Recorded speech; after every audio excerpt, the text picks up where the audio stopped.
Good day. My name is Frank. All right, good day. Good day.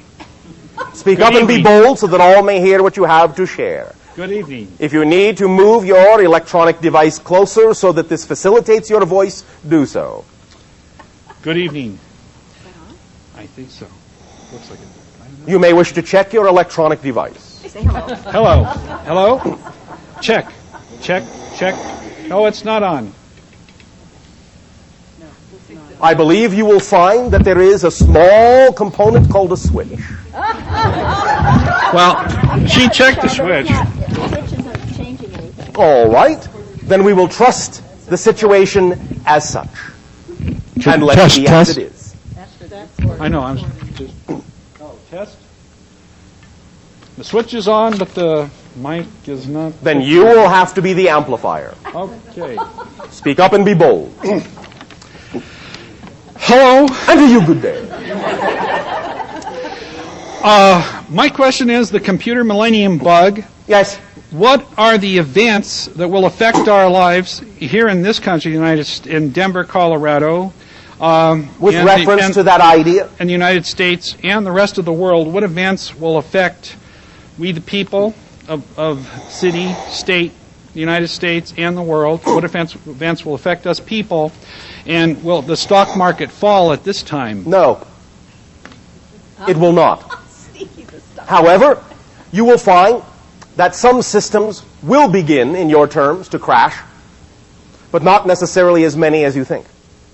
However, in certain circumstances and in certain circles, as we perceive the energy now, it will cause the beginning of a cascade collapse over time that will allow for an introduction of new systems, new ideas. In other words, we will put it this way.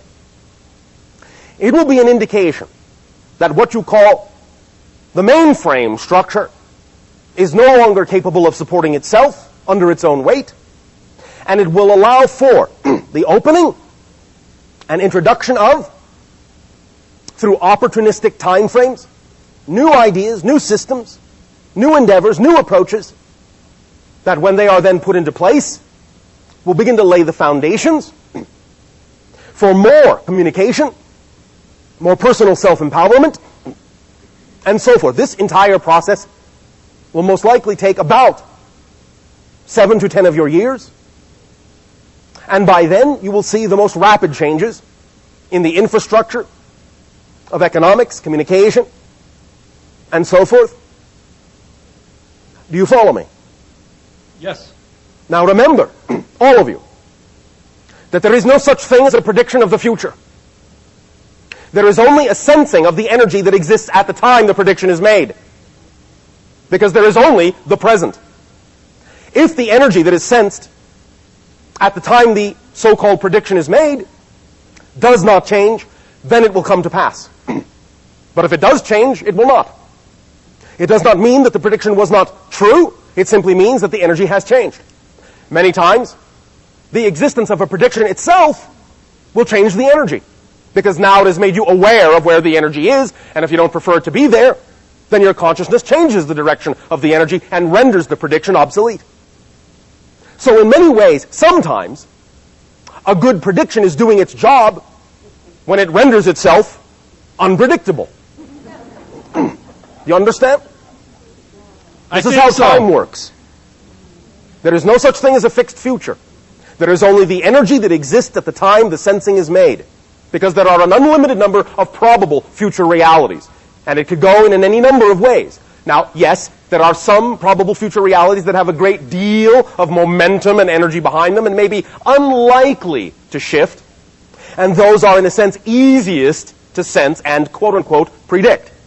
But nevertheless, it is created in the moment and sensed in the moment, and barring certain circumstances where there simply is too much mass agreement for something to change, it is almost always changeable. Do you follow me? Yes, sir. So, sir. Yes. All right. Since we are being formal, sir, the last thing we would like to say about this concept is to remember that each and every one of you, and all of you together, are your government, to allow yourself to make sure you are not perpetuating division by creating an us and them scenario, but by allowing yourself to work to the creation of systems that you believe are representative of self-empowerment, sharing, communication, clarity, creativity, unconditional love, and support of all, and by instilling those systems and infusing your society with those systems to the best of your ability, they will eventually replace any system that is outdated, that tries to control, that tries to dominate, because ultimately, by definition, such a system will ultimately not be able to stand up under its own weight. And as it begins to crumble a bit at a time, with a little glitch here and a little glitch there, here a glitch, there a glitch, then the new systems will already be in place and will be capable of sprouting up very rapidly to form a network that will take over the job and, in a sense, provide a little bit more equality. Do you follow? I believe so. Does this help you? Yes, Does it answer your question? pretty much. All right. I Was there didn't get the something else? stock market. Yes? The stock market was a big concern of mine. And Yes. Why is it a concern of yours? It's a timing thing. I see. Well, I'm going to have to ask you a question and allow this to be brief. May I? Yes. I will put it to you and all of you this way. What is it you're actually putting stock in? I would suggest you put stock in yourselves, rather than some relatively arbitrary system. I'm concerned about the effect of the stock market, what it'll do. I have already told you why you don't have to be concerned. Did you follow what we said to begin with? If new systems are in place by people who are excited and creative to put them there, then when the other system collapses, it won't matter. For those that have prepared themselves will not feel a negative effect. I remind you of another principle, another tool that comes into play in this case. Perhaps this will help address the situation a little bit more precisely for you. All situations are fundamentally neutral. No situation has built-in meaning. The meaning you put into it determines the effect you get out of it, regardless of what anyone else's intention happens to be. Does that make sense to you? Yes, some. All right. Do you want it to make more sense to you? Yeah, I'd like to get an idea of a date of a stock market crash. Why? Knowing what I have already told you about the fact that there is no such thing as a prediction of the future, you still want me to give you one? A guess, ballpark figure? Well, which ballpark are we talking about? The one that they're playing the stock market in. I see. January 7th, 2005. Thank you. That's one. Could I have the closest one? That is the closest one in the way that you mean it. But it may not happen the way you think it will happen.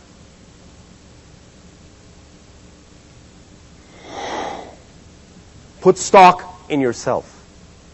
That is the only thing that will always go up. All right? Yes, thank you. Thank you. Next sharing. Good evening, Bashar. And to you, good day. First of all, before you continue, Yes. I wish to stress that we are not being facetious, nor, as you say, tongue-in-cheek, when we speak to you in these terms. What we are talking about is not philosophy, but physics.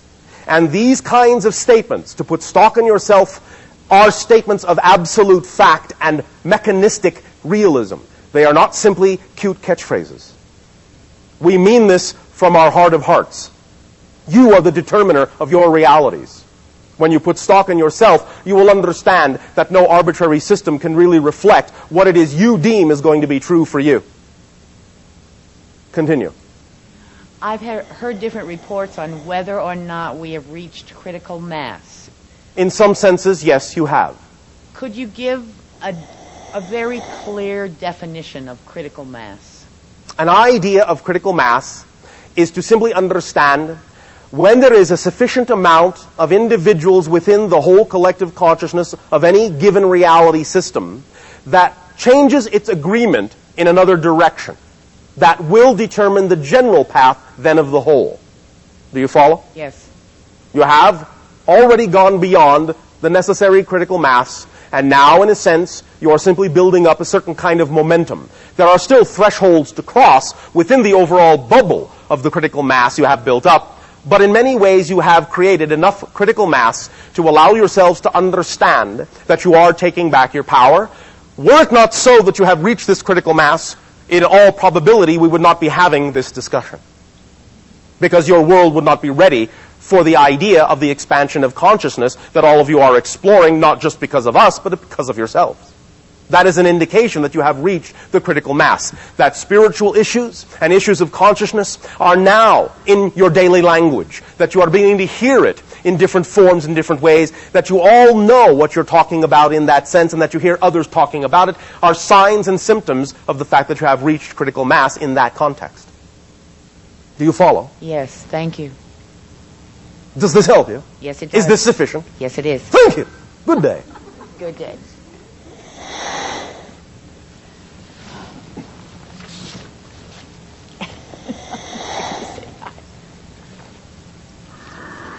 Well, good day.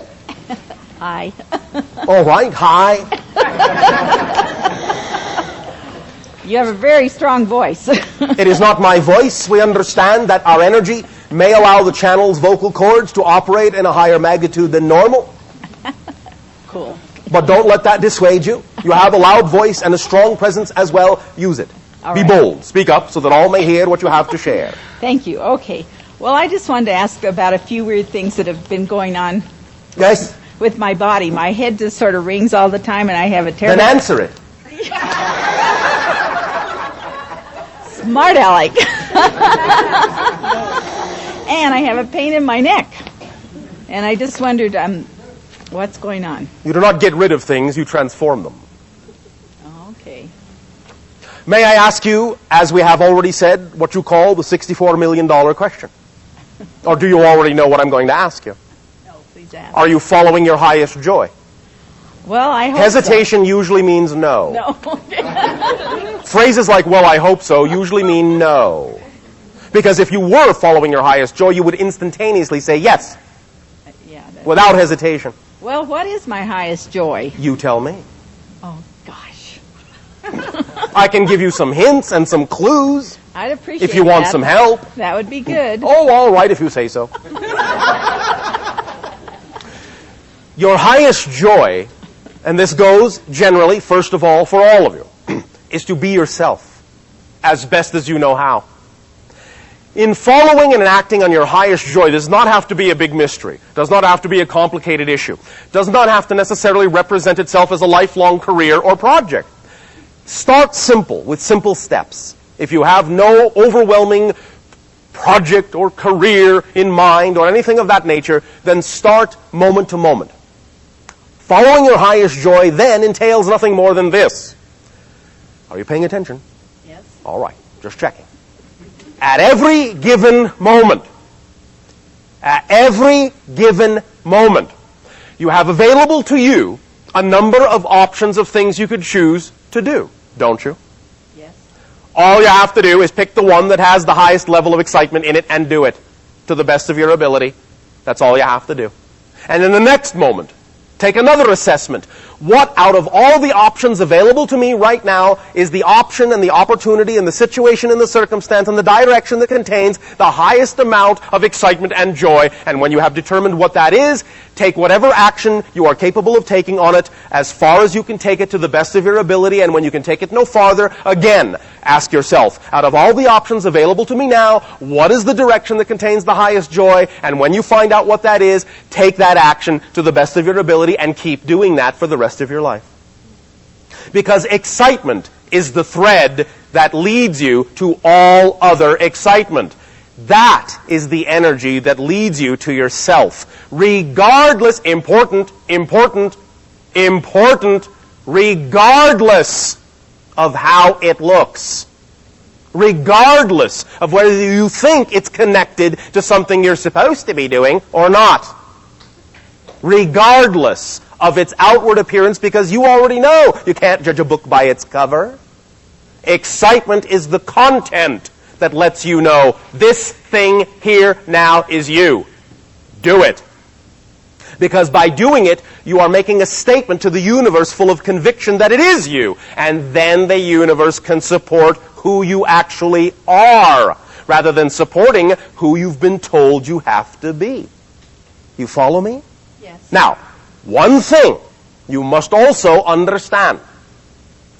Sometimes, because we know how you have been taught, and this goes for all of you, I'm not just talking to you personally, you must allow yourself to be honest as to whether you're actually experiencing excitement or anxiety. Because sometimes many of you will go, oh yes, this excites me.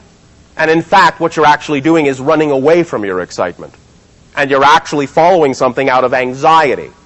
But you all know the difference when you're honest with yourself because you know they feel different. And in actual fact, they are the same energy. Your energy, your natural energy, is experienced by your body as the sensation you call excitement when you flow that energy through belief systems that are in alignment with your harmonious natural self. You feel the very same energy as anxiety and fear when you flow your energy through belief systems that are out of tune, out of harmony with your natural self. And that's what fear is for. To tell you, hey, you're feeling fear because you are running your energy through belief systems, beliefs that you have, definitions that you have about this situation that are out of alignment with your true harmonious self. So find out what those definitions are, change them into definitions that you would prefer to have, run your energy through those, and then your relationship with the circumstance will be harmonious and joyful. And you will approach it in a manner that is harmonious and joyful. And in approaching it in that manner, you will get a harmonious and joyful effect out of it. Is this making some physical sense to you? Yes, it's getting a little excitement going. Oh, all right. That's the whole point. I also leave you with this understanding, and I understand that we understand. I know sometimes how difficult this concept is for many of you on your planet, but it is that simple. It really is that simple. Now, you can make it more complicated if you want to. I'm not going to take that away from you. Because it's your reality. You all have free will, and we are not here to tell you what to do. If you want to make your life more complicated, please go ahead and do so. Well, I'd prefer not to, if you don't mind. All right. Well, if you prefer not to, then you must allow yourself to create definitions that allow you to function more simply. So when you find yourself stuck, when you find yourself feeling blocked, understand it's usually due to a definition you have that is more complicated than it needs to be. Out of alignment with your true self. Find out what the definition is that would make you relate or feel the way you do to the situation. Change it into the definition you would prefer to have with your imagination. Know, this is key, know that when you've created the new definition, it's automatically in place. If you want to go through a long, involved process to replace the old one, that's up to you too, but that only complicates things. But if you know it's automatically replacing the old one, then all you have to do is behave like you know it has replaced the old one, and you will see the effect in your reality. However, big however, underline it 1,000,000 times. However, this is critical. One of the most critical things we can say to you about the idea of looking to your reality for change. And that is this. Do not look to the reality for the change first. You must simply know you have changed.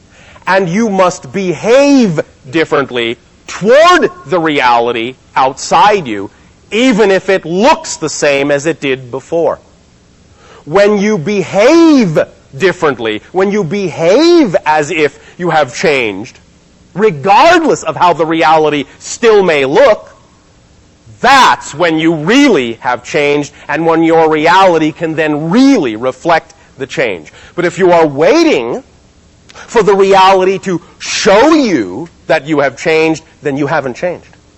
Because you're simply waiting for the reflection in the mirror to smile first, instead of simply smiling first because that's what you prefer, regardless of whether there's any mirrors around or not.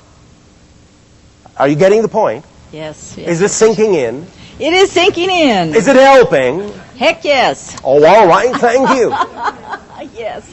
What about this 12-strand DNA stuff? The idea is that we are talking there about etheric levels of energy. It is not that it will all become physicalized, because the human body cannot contain 12 strands of physical DNA.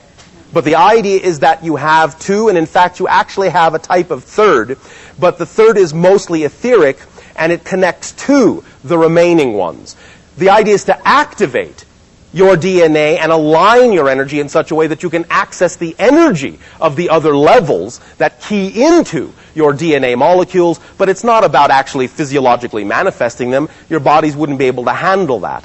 Do you follow me? Well, sort of. I've been reading those Cryon books, and he's talking about that. Some of this is simply taken as too literal of an interpretation as to what the information is that's actually intended in coming from that source. Yeah, that some people will start living to be 900, which makes me feel real tired. Well, now, again, it is not that that is impossible. The idea certainly is that you can live longer lives. But the paradox of the situation is that the way, in a sense, you will actually live longer is by living more in the single moment of now. And when you live more in the now, you'll be so busy having fun, it is simply that you won't create as much time, but when you look at time relative to yourself, it will appear as if you have lived hundreds of years, but they will have gone in joy and excitement so quickly that you will not feel tired at all, because it will have nothing really to do with linear time. Is this making some sense to you? Yes. When you live in the moment, that is when you expand your lifespan, but that's only a relationship to linear time. It doesn't mean you actually are dragging out the years. It simply means that you have expanded to such a point by living in the here and now that the expansion of your energy is represented in linear time as an existence of several hundred years, because an existence of several hundred years is the only way that linear time can express an expansive life so grand. But it will not seem like 900 years to you. Good. Does that make sense to you? Yes, thank you. Thank you. Thank you. Next. Next. Thank you.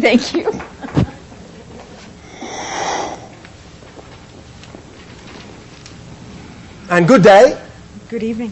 All right, good evening. On my journey to help bring... Speak up and be bold so that all may hear you. On my journey to help bring information for the evolution of New Age Yes. in... On your journey to help bring information for the evolution of New Age. Yes. I have come upon two choices. One is Machu Picchu and another is Egypt. Oh, all right. Does one excite you more than the other, or do they contain a similar level of excitement? First of all, is this representative of your highest level of excitement, these ideas? Yes. All right.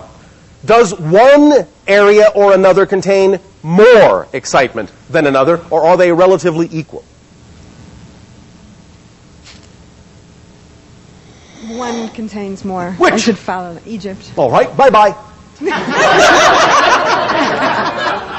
Did you expect this to be complicated and mysterious? That helped immensely. Now remember, no expectation. The key to manifestation is zero expectation that it must turn out the way you think it should. So, follow your excitement. Do the best you can to take a step in the direction of activating your highest joy, but do so understanding that it may not be necessary for it to carry itself out to its logical conclusion for you to have moved in the direction you needed to be moved in. Because sometimes your excitement, your higher self, will dangle something that excites you more than anything else in front of you like a carrot just to get you to move in that direction. It may not be necessary for you to actually get the carrot.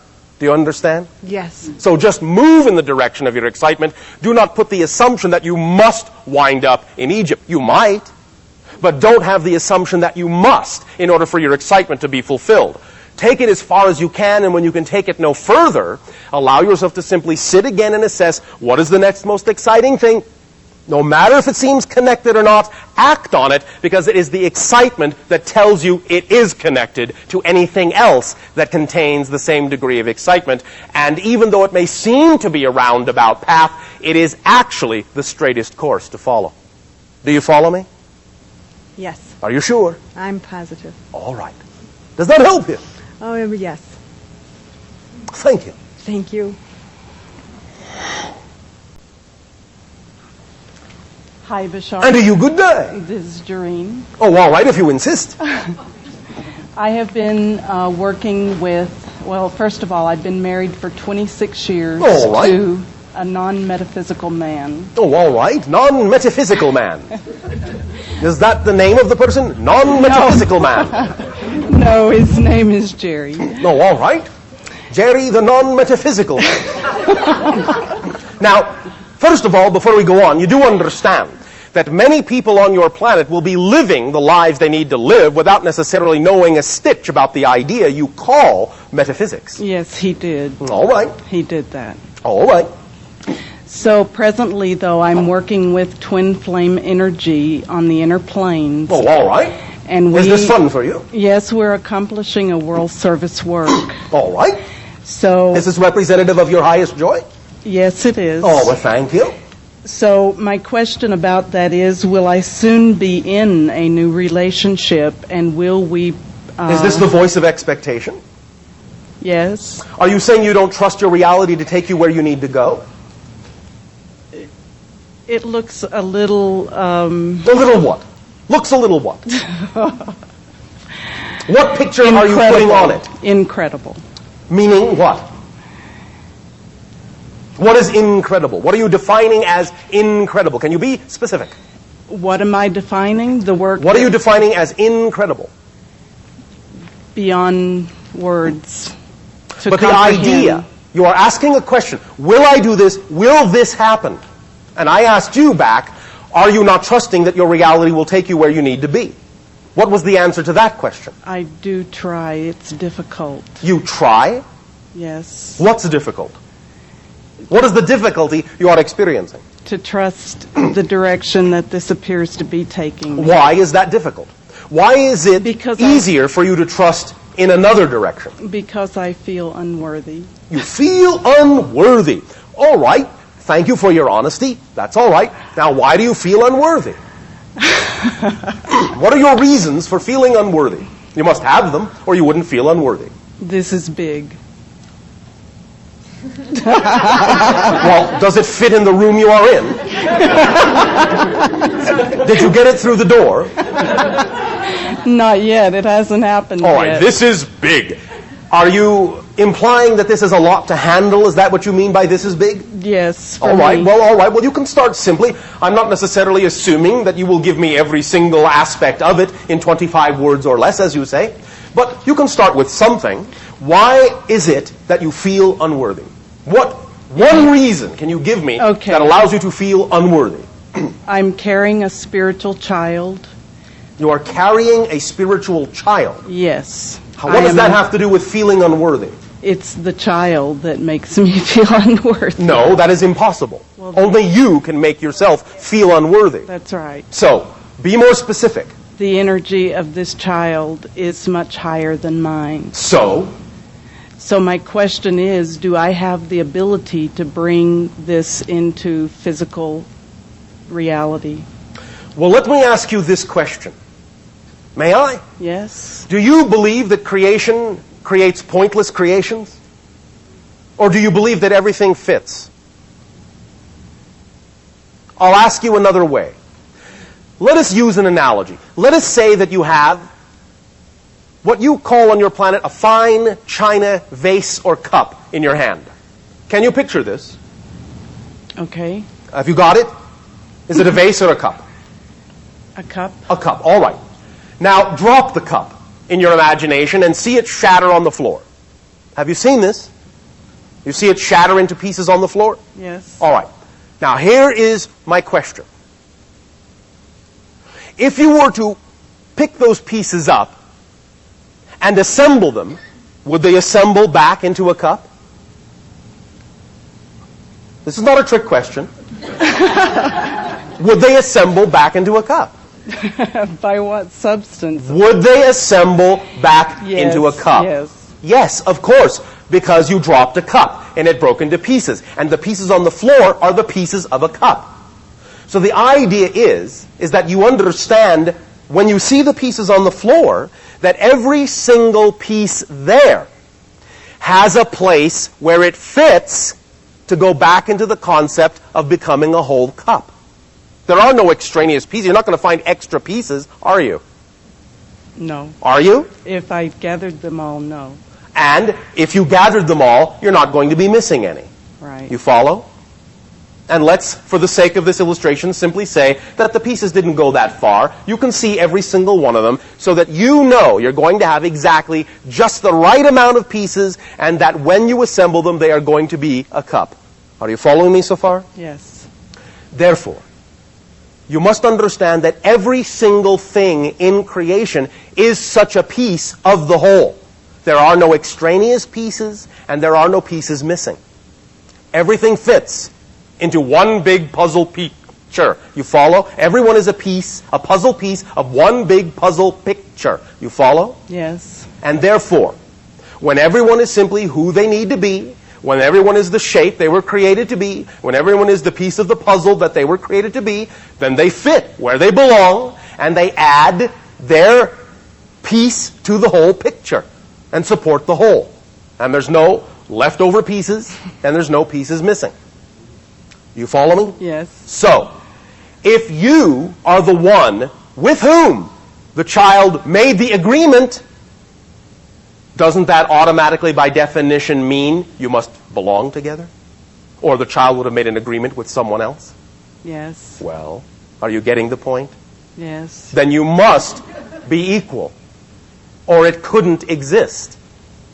And it is only your assumption that you are not equal that makes you experience the inequality. It's only your definition that you are not equal that allows you to experience inequality as a tangible reality. But it doesn't mean it's empirically true, because if it were empirically true, we wouldn't be having this conversation. Because you wouldn't have this to talk about, because it wouldn't exist in your reality, because there are no pointless creations, and there are no pieces that are not where they don't belong. Do you follow that? Mm-hmm. Is this making some sense to you? Yes, it does. Is this helping to illuminate and lighten up the whole picture for you? Yes. Yes. All right. Energetically and All right. in That's all where it ways. begins. Let it sink in. It will permeate every aspect of your being. It will permeate every other area wherein you might still insist that you are not worthy. But if you really, really, really, and this goes for all of you, if you really, really, really were not worthy in the way most of you think, you wouldn't exist at all. In a sense, if I may put this somewhat colloquially and somewhat poetically, there is a very, very large paradox at work. When people on your planet think that they are unworthy, it's actually one of the most arrogant things you can say. One of the most egotistical things you can say.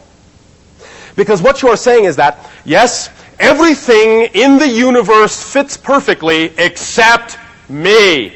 I stand out as the only unworthy aspect of all of creation. Look at me. You see the paradox in saying you are unworthy? Because truly, if you really were unworthy, you wouldn't be in existence at all, because creation would not have created something that didn't belong. And by really saying you're unworthy and really allowing yourself to believe that you are unworthy, what you're telling the Creator is that the gift of existence is worthless. The gift you have given is worthless. I throw it back in your face. Now, the Creator loves you unconditionally, so the Creator doesn't mind. Because the Creator loves you all so unconditionally that the Creator allows you to even believe you are not worthy. That's how loved and worthy you are. Because you have total freedom to believe whatever you want. That's how loved and supported you are. And if you want to believe you're unworthy, creation says, okay, I love you none the less. and I will allow you to believe what you choose to believe, but the proof is that you exist.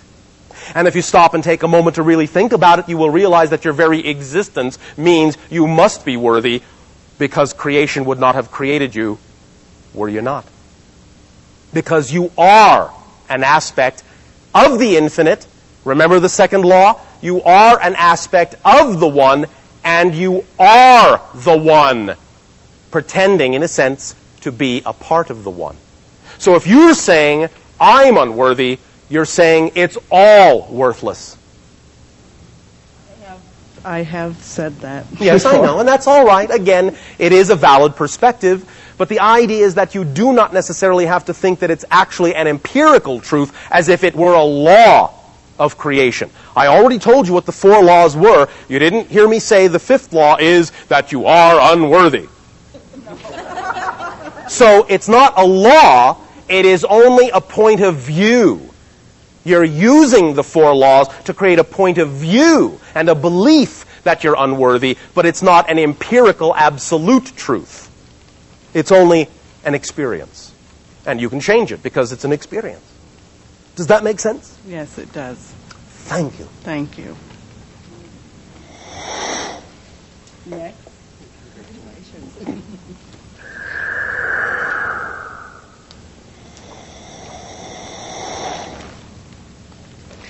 Hello, Bashar. And to you, good day. I'm here to ask you, I think you've answered most of my other questions. All right. I appreciate the repetition. We learn slowly here. Not really. Well, it seems like it. No, not really. You see, all of you know exactly what you're doing. I'm just reminding you of what you're doing. None of you learn slowly at all. You are all absolute masters at creating the realities you create. We're just reminding you that the idea is not that you are not creating perfection. It's just that some of you are choosing to create perfect misery. You understand? Yes, I do. But that doesn't mean you are not in control of creating your reality, and you all know this. So anyway, you're not slow learners. Don't judge yourself. Please, on our account, go ahead. So if you have a mess around you... A mess, yes. Would you say that the advice to get through it and go beyond would be the moment-to-moment living in some moment? senses.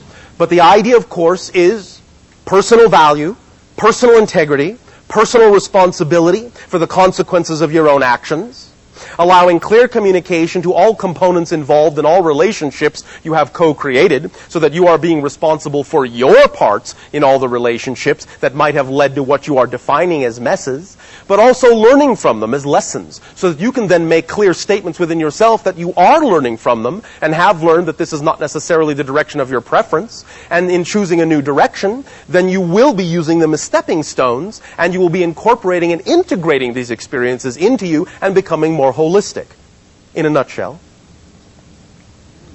Do you understand? Sort of. Well, can you be more specific Yes. about what you are defining as a mess? Yes. Okay.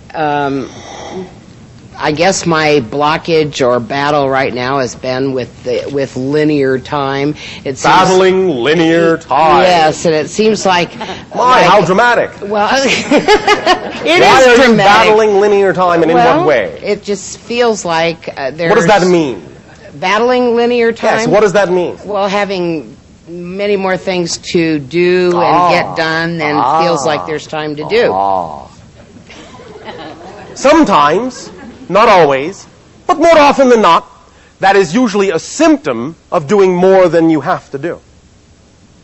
It is usually a symptom of not really allowing the thing that excites you the most to be the first thing you do.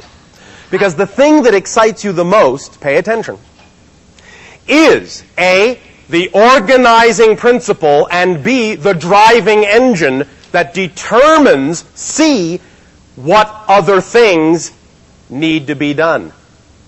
When you act on the thing that excites you the most to the best of your ability first, your day will automatically organize itself in order of all the things that excite you that you have the ability to do.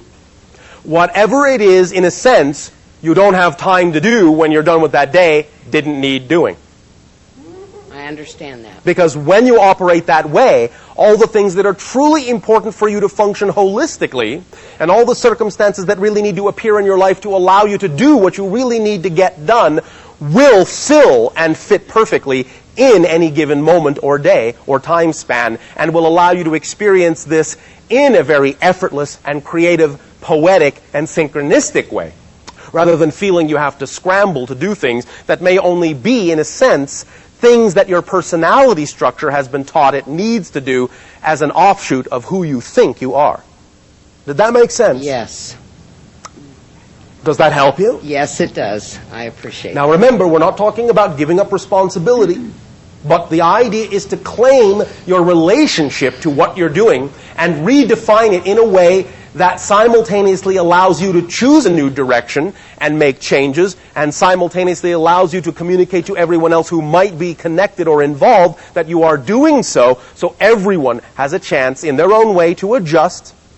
I'm not saying you have to be responsible for other people's reactions or responses beyond a certain point, but the idea is to simply be a clear communicator that you yourself are changing, and that your awareness can then present to them the changes that are going on within you, so that they can then determine how it is they can then relate to you or not relate to you from that point forward. And that will also help organize the things and relationships and interactions you really do need to have and really don't need to have. Thank you. Does that help? Yes. Thank you.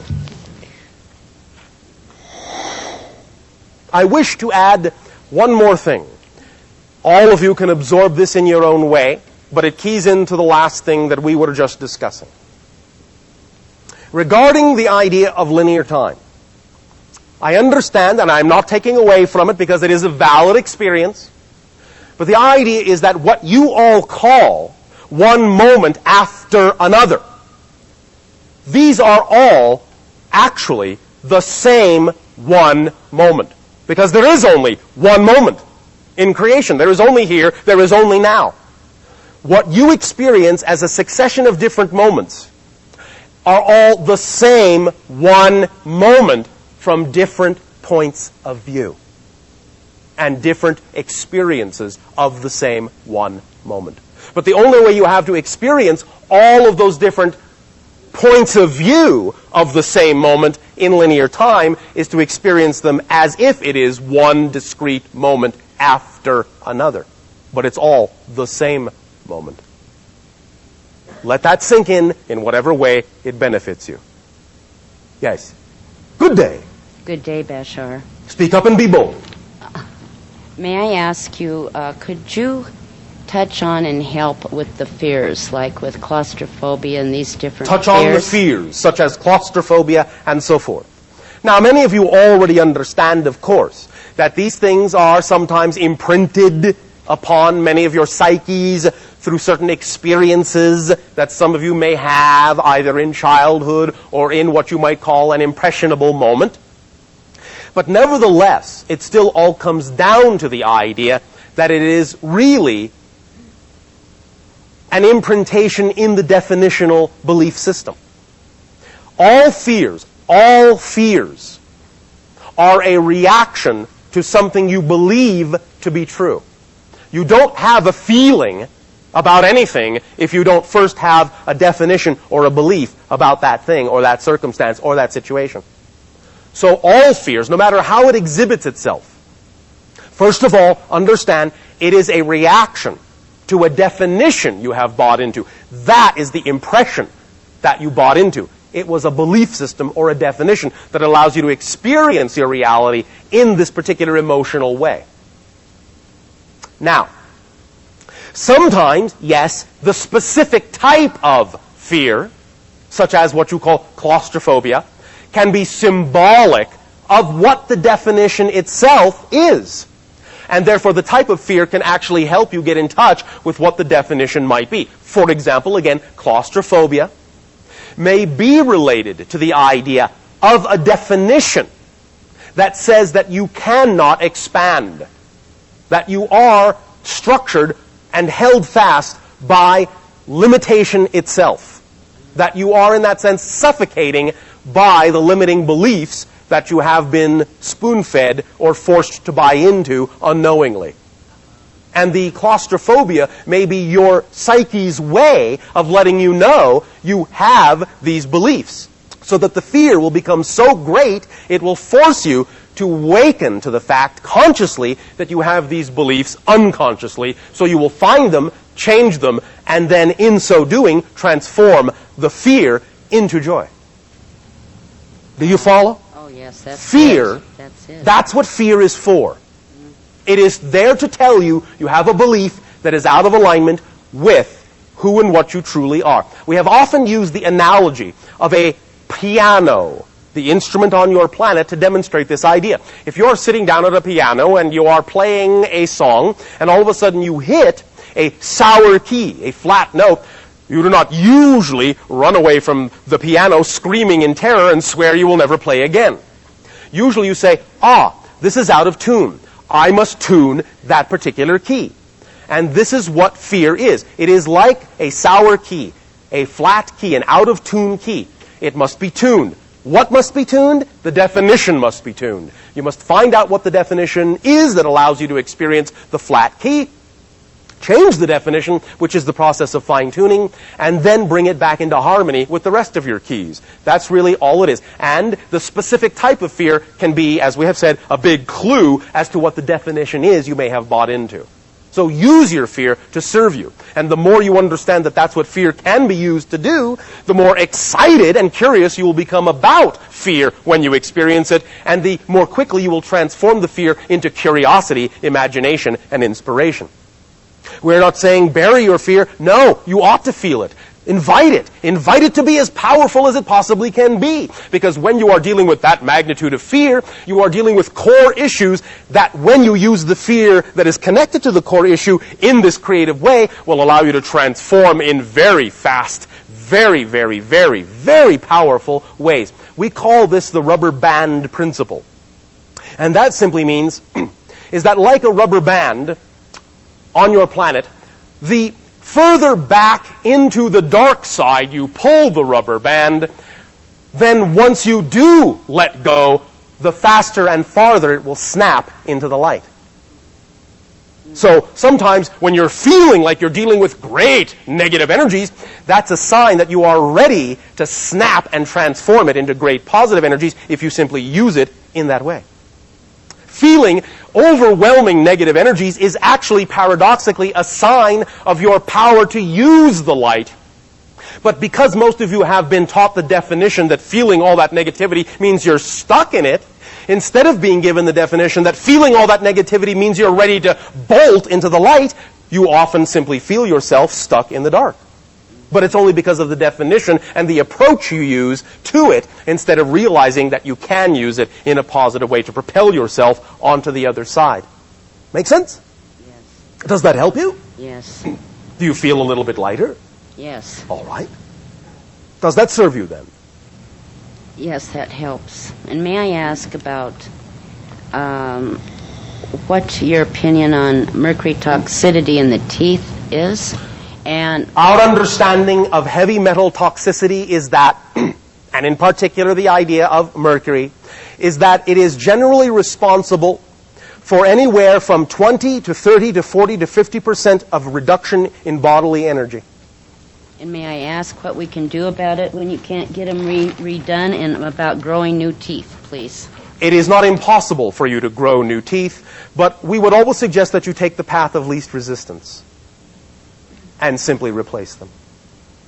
And understand that your reality can allow you to do this. It's not impossible to grow new ones, but most of you will find that your belief systems have a tough enough time dealing with what you consider to be relatively mundane ideas, rather than doing something that most of you, not all of you, most of you consider to be really hard. But the idea is that you must honor what beliefs you actually have. Follow the path of least resistance. For most of you, the path of least resistance in your beliefs would simply be to know that you can synchronistically attract into your life an individual who would be able to help you replace them. Easily, effortlessly, painlessly, quickly. You follow me? Yes, and may I ask what type of substance? I've talked to a woman scientist that feels that some of this that they do use and the glue that they use isn't good either. Again, most of you already know that when you introduce into your natural body substances that are, in your terms, relatively artificial and unnatural, do you not understand, of course, that more often than not there will usually be a detrimental effect? This is not mysterious. It's no more mysterious than that. So this is all about allowing yourself to get back as close as possible to your natural self. That's what it's about. Because many of these things that you have created in your atmosphere and in your environment are, in that sense, weighing you down and are not allowing you to avail yourself of many of these energy tools as strongly as you could. Now, yes, again, belief system can go a long way toward helping transform some of these things, but sometimes many of you try to force yourself to be more spiritual. I should be able to handle this energetically. But when, in all honesty, you actually understand that sometimes it really is representative of a more spiritual honesty by simply following the belief of least resistance and simply allowing yourself to follow a path that may seem relatively mundane or typical, but nevertheless is actually the easiest way to get the job done. You follow me? Yes. Does that help you then? In the meantime, is there... There is no in the meantime. Go and do what you can do as quickly as you can. Period. Thank you. Okay, thank you. Hi, Bashar. I'm And you, Shanna, good day. and I'm really glad you're here with us. Well, I am not there, but thank you for the sentiment. I guess what my issue is right now is... Yes? What is your issue? And what volume and number is it? I feel like I've been following my excitement with the intention that I would find something that I could be involved in that would also reward me financially. Is there a but in this? Where's the but? Now, do you understand, again, how you said that? Listen to the sentence. I am following my excitement with the intention of finding something to do that will reward me financially. Boy, are you putting the cart before the horse a couple of times. Removed. You're going about it backwards. Obviously. Backwards. Backwards. Has any of the ideas that we have discussed this day of your time allowed you to start to rethink this concept? Yeah, I've been thinking. Yes. All right. The idea, again, is this. All of you pay attention. You are all already abundant. Infinitely abundant. You must allow yourself to understand the idea of acting on your joy, the idea of feeling the energy of excitement within you is its own sufficient idea. You are making it conditional. I'll be happy if. I'll be happy when. You see? If this happens, when that happens, I'll be happy, is what you're actually saying. That's the equation you are creating. If you know that you simply want to be joyful, happy, excited, and in that state, the state will allow your reality to reflect abundance and other forms of expression of excitement. But you cannot choose to be happy because it will do that. That's conditional. You need to be unconditional, which means, in a nutshell, in simplest terms, that you choose to be in a state of ecstasy just because that's what you prefer, for no other reason other than that's what you prefer. I am doing what I am doing, communicating to yours and other societies, because it is my joy. I would do it if there was only one person listening. I would do it if no one was listening. I do not make my joy and my expression of my joy conditional. And because I make it unconditional, because I allow it to be unconditional, there are always people to talk with. I don't have to think about it. I don't have to plan for it. I just have to express my joy for no other reason than that's who I am. I don't need another reason. I don't need it to do anything for me. I do it because it is me, and there is no better reason than that. When I do it because it is me, then things happen. The universe reflects that it is me in all the ways that it can. A misunderstanding that many of you have, perhaps more accurately, a misdefinition. Many of you focus on the idea of careers, goals, achievements, purpose. What is my mission in life? What is my purpose? When will it lead to this? When will it lead to that? How will it bring me abundance? How will it do this? How will it support me?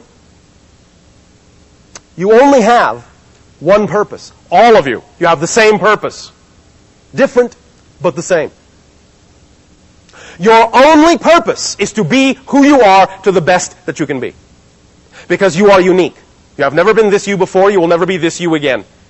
This you only has one life to live. Therefore, your purpose, your mission, your goal is to be this you in the best possible way you can. You know how to be. That's it. That's it. That's your mission. That's your purpose. That's your goal. That's it. So take the weight off your shoulders, all of you. You have no other mission, no other purpose, no other goal. That's it. Just to be you. That's it. Now, what you call projects, careers, goals, achievements, these are your chosen methods of expressing the goal of being yourself, but they are not the goal. They are not the mission. They are not the purpose. You are the mission, to just be you. However you choose to express that is up to you. We would suggest that you choose to express it in the way you believe is most harmoniously aligned and representative with the joy of who you are. But those things you do are not the goals. When you thus then simply choose to be who you are, then everything will be there that needs to be there. Abundance, what have you. But we have recently shared with you one of the most important principles about the idea of abundance. Because first of all, remember that abundance can, well, obviously, especially on your planet, mean the idea you call money. That's a valid way to represent exchange and abundance. It's not the only way. The idea of abundance really is simply the ability to do what you need to do when you need to do it, period. That's abundance. But you don't have to necessarily assume that it always requires money. Sometimes money is actually the longest route. Sometimes it's not, but sometimes it is. So the idea is to let it be and drop the insistence that it must be this way so that abundance can come to you in any way that it needs to represent the path of least resistance and the most expansive expression. Now, the tool we have recently shared, the axiom, the principle we have recently shared that is a very key critical principle about how to allow abundance to expand specifically in your life is this. When you can learn to do more with less, you will then be able to do less and get more. One more time, pay attention. This is absolutely critical. When you understand this, you will really understand manifestation regarding the idea of abundance. I'll say it one more time. Write it down if you want to. It is an absolutely key functional principle. When you learn that you can do more with less, you will then be able to do less and get more.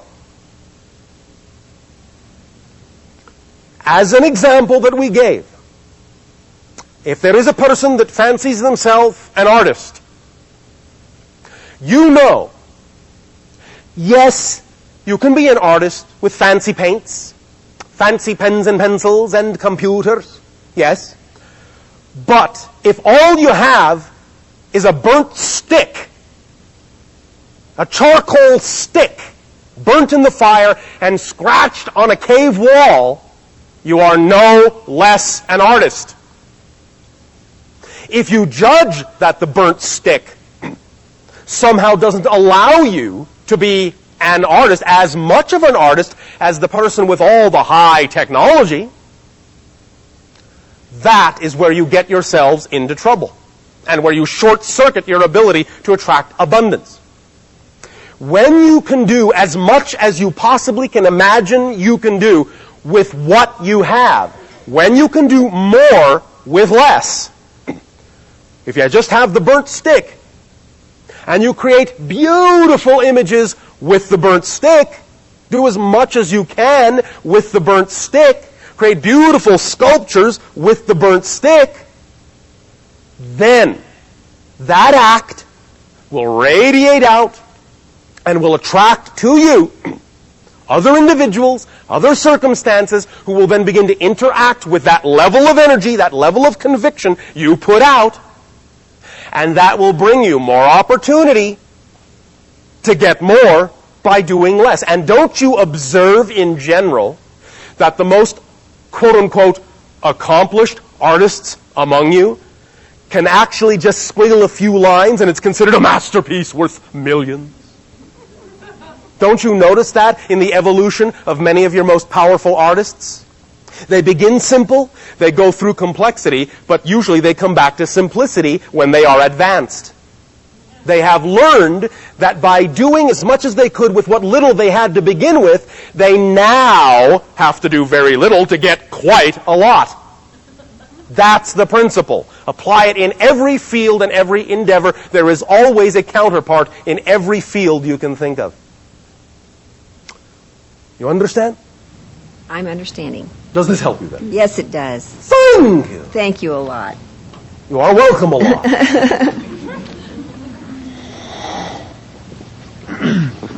Good day, Bashar. And to you, good day. All right, I have a few questions. Well, actually just one major one. All right, one major question. Speak up, maybe bold, so that all may hear what you have to share. All right, I was driving home from work one night. Yes. And I first saw one orange light. Yes. I was driving down the road about 20 miles more. Right as I get to my house, I see one light, an orange light, it disappears. Yes. Another orange light, it disappears. Yes. Another orange light, and then that's it. Yes. Could you elaborate for me what that could have been? Well, all right, but first I will ask you a question. May I? Sure. Thank you. We perceive that you have in your area a facility that you call an airport nearby, yes? Yes. Most likely, right now, there is an airplane taking off from that airport going somewhere, yes? Yes. All right. I ask you, where is it going and who's on that plane?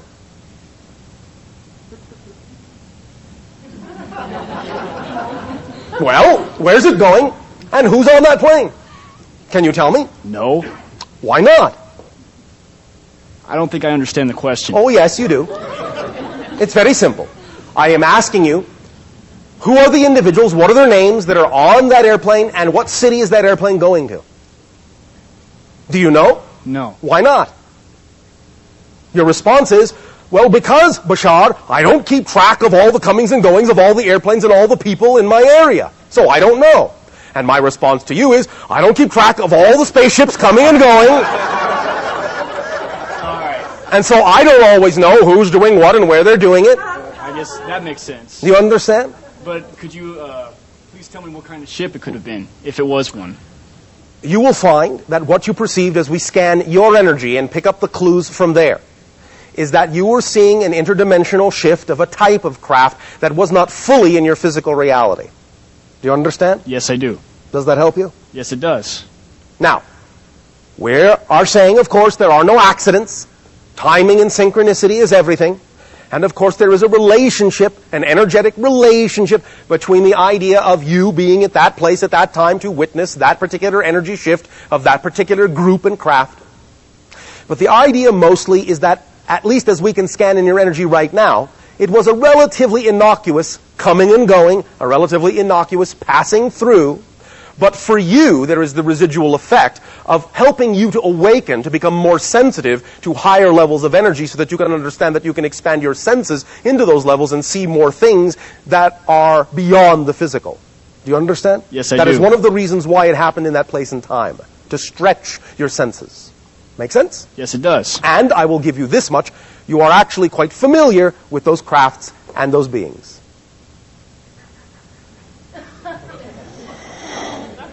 Well, Sleep on it.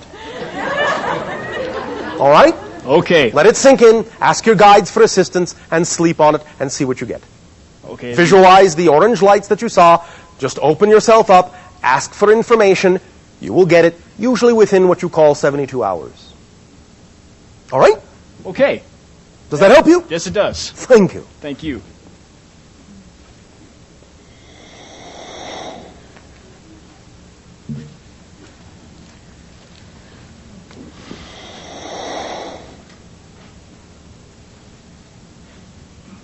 Well, Caught me off guard. all right. It's a joy to share with you, and You as well. And I would like to invite you into my dreams as I'm sleeping periodically. You're welcome to come. We will go where we know we have access and permission. Nothing will keep us out because we are busybodies. When we were last together, we shared how I had 1,300 other Marcuses in parallel realities and on Yes. this earth. Can you give me some? You'll now have 1,750. I appreciate that. And can you share with me some information? I'd love to have them share with me some sight I make, or Well, they do all the time. There is always bleed through from all of your parallel reality lives, and you go in their direction as well. Their experiences feed you, your experiences feed them. It's just that you don't always recognize the bleed through for what it is, because it has to come to you in a context in which you can apply the information in your reality. So sometimes what you get as simply insights, hunches, inspirations, and other kinds of information may actually be bleed through experiences that your parallel selves may be having that work best for you in the reality that you're in here. You follow me? You're always getting it. There's always cross-communication ongoing all the time, to put it linearly. If I'm really down and out and highly emotional, Yes. can that have a detrimental effect on the others? No, Good. unless they choose it to. And vice versa. And vice versa, because you all have equal choice. You are all autonomous. Remember, every part is the whole, functioning as a part. Therefore, everyone experiences what they choose to experience, regardless of what anyone else's experiences may be. They may receive energy and information, but it is up to them to allow it in and process it how they will. You can't do it to them, but they can choose to do it to themselves. Got it. And as I'm ongoing 20 years teaching with Dr. Leiby here in Colorado. Yes. And can you share with me his origins and how you perceive the mission? No. The goal? Can you share his origins? No. Can you share how I could better fulfill my participation? Follow your joy. To get to my natural self. Realizing that you are your natural self is what we are talking about. It is not that you have to become your natural self, all of you. It is that you have to remember what your natural self is and start behaving like it. Yes. Right. So my last question here is, as I follow my joy, Yes. Does it matter if it's totally immoral? How does morals How play into can that? following your excitement and being your natural self be immoral? Can you Well- explain how you can allow those concepts to coexist in that definition of natural self? Thank you for asking. Committing adultery with a woman who's married? Yes. Well, then there is not an expression of your actual highest joy. Did you not understand when we said before that one of the components is clarity of communication?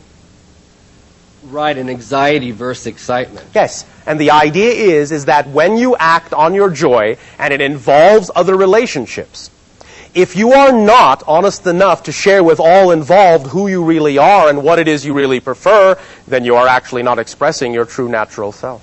You must give everyone else the opportunity to decide whether or not who you are is someone they actually want to interact with. You must allow them to follow their joy as well by being honest about what it is that you believe is your joy. Then when you are upfront with everyone, everyone can make a clear, educated, simple decision about what they wish to do in a mutually consenting way, and no one is being kept in the dark.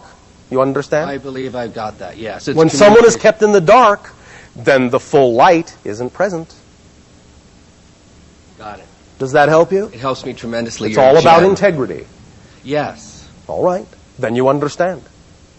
You must first make sure that what you believe you're doing is truly reflective of your actual excitement, or whether it really is an expression of anxiety, because many times humans, no offense, will do things they think are representative of their joy when in fact it's not.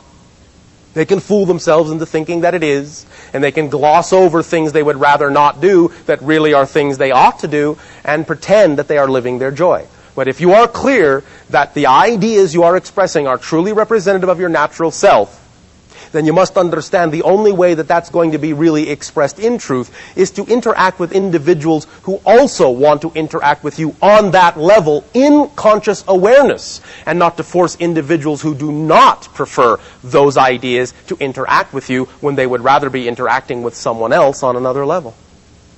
You follow me? I look forward to studying the tape, actually. Oh, all right. To get all that.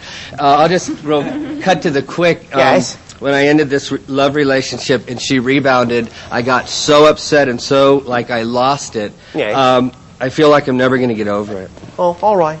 Then never get over it. Well, to redefine that was acceptable, okay, and okay is really like I'm having a difficult time. I know, but that's all right. So what?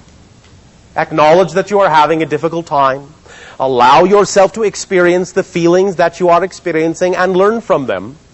And allow yourself to understand how it is that these experiences may allow you to then determine who you would prefer to be, as opposed to perhaps who you have been. And allow yourself to go on. Simple as that. I will do that. All right. It's up to you. Thank you. –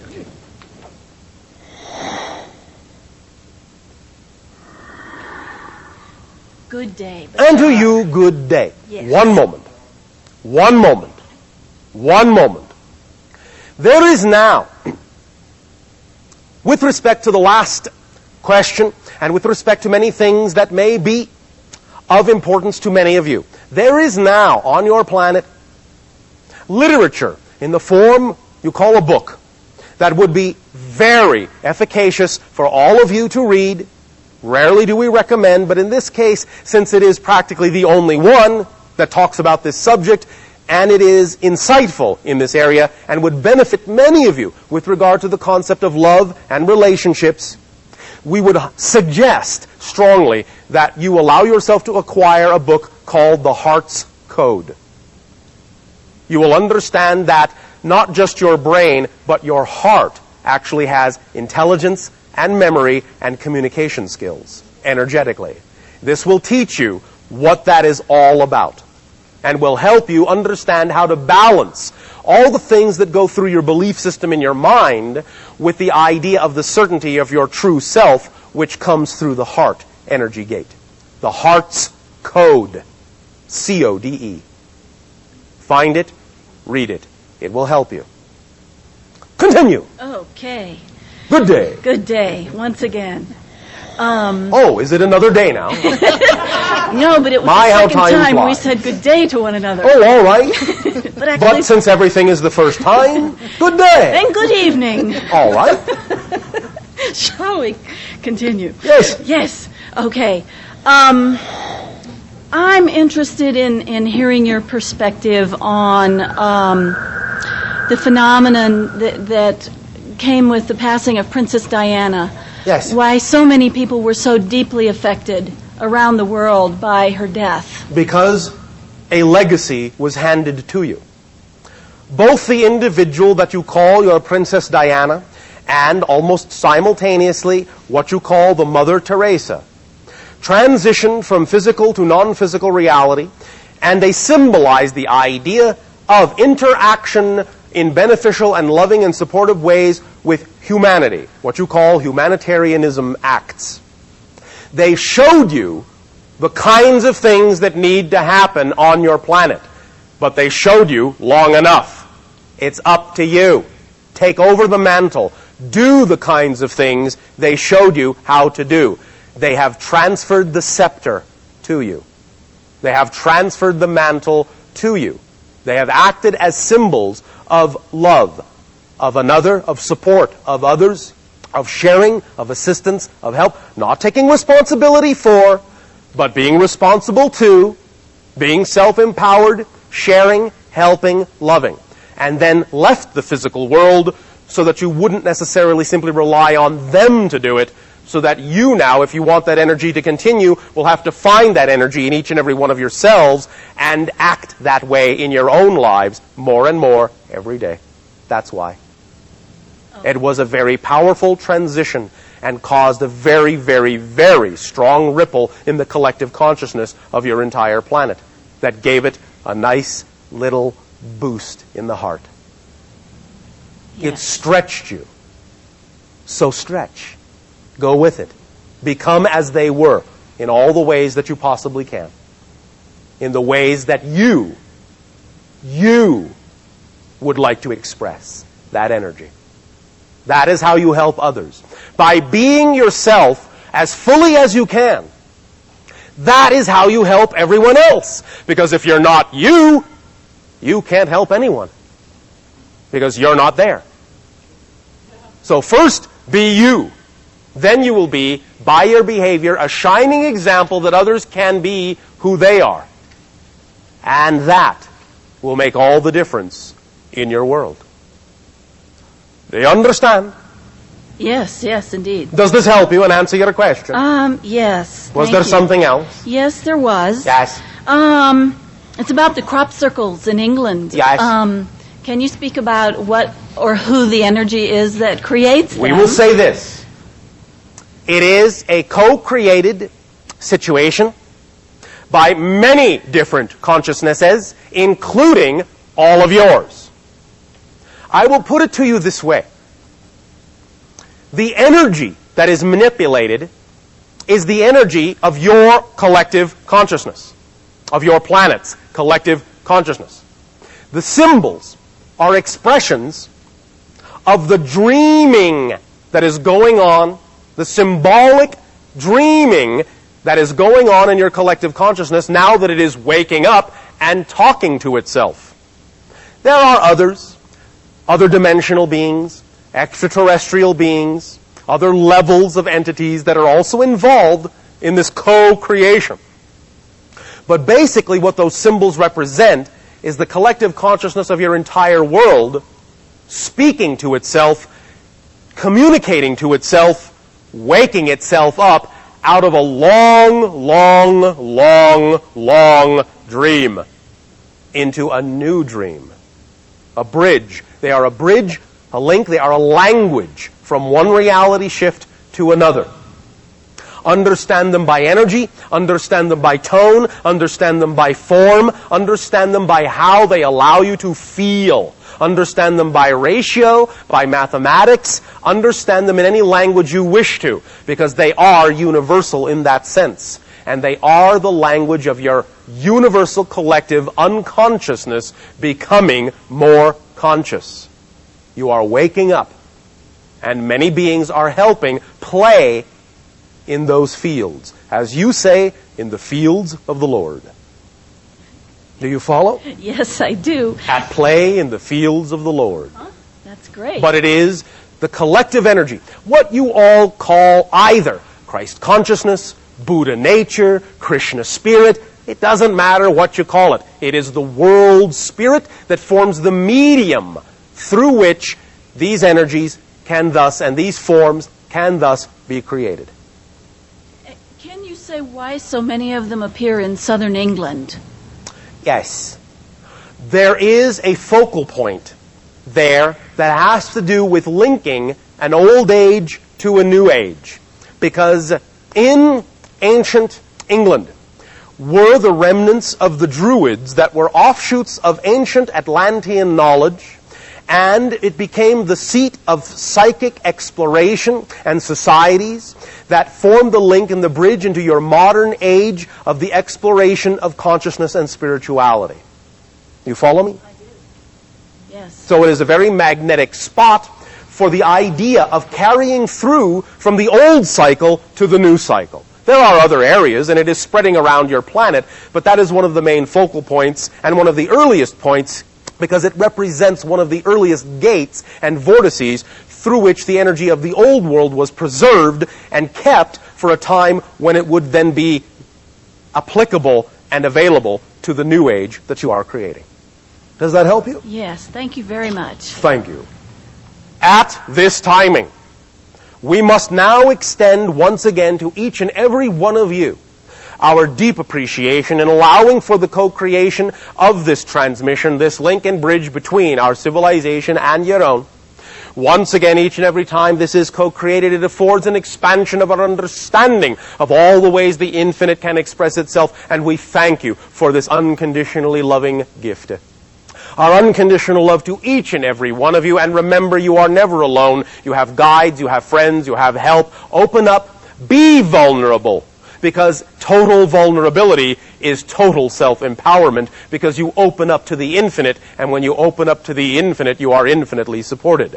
Vulnerability is strength, paradox is power. Thank you for choosing to be yourselves. Our unconditional love, and good day.